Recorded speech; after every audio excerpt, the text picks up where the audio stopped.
2 images témoins. D'abord pour commencer, la première filmée du côté de Haro dans les Hautes-Pyrénées. Et puis autre image témoin, celle de Luce Saint-Sauveur. On le disait donc, 4 départements à surveiller ce matin, 2 qui sont en vigilance rouge, les Pyrénées-Atlantiques et les Hautes-Pyrénées. Il y a tout d'abord un petit affaissement qui s'est produit et ensuite ça s'est agrandi et vous voyez derrière moi, dans la nuit, le pont s'est totalement effondré, emporté par la rivière Lanest, cette rivière qui est un affluent de la Garonne.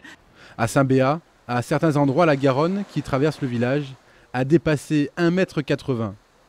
Les 400 habitants de la commune ont tous dû abandonner leur maison. Par force, il faut la quitter. Là, il y a on a sorti le congélateur, il flottait.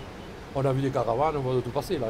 Une retraitée est morte noyée cette nuit à Pierrefitte-Nestalas dans les Hautes-Pyrénées, emportée par la crue du Gave de Pau. La victime est une femme âgée d'environ 70 ans qui circulait à bord de sa voiture avec son mari lorsqu'ils ont été surpris par une importante vague d'eau et de boue. Certains coincés ont dû être élitreillés par les secours pour éviter le pire. Ici, c'est une employée de la mairie. Elle sera suivie quelques minutes plus tard par l'une de ses collègues. En ce qui concerne le sud-ouest, non, ça ne va pas se calmer car les pluies vont tomber tout au long de la journée. Donc vigilance rouge, c'est extrêmement rare pour les Hautes-Pyrénées et Pyrénées-Atlantiques, dû à des crues importantes sur les cours d'eau des Pyrénées centrales et occidentales également. Les autorités sont très inquiètes. Il y avait eu plusieurs millions d'euros de travaux au mois d'octobre dernier déjà, où il y avait une forte crue, mais une crue beaucoup moins importante. Seul le quai Rive Droite avait été touché. Cette fois, les hôtels ont été évacués, ou en grande partie en tout cas, des deux côtés. Donc, on estime à plusieurs dizaines de millions d'euros les dégâts.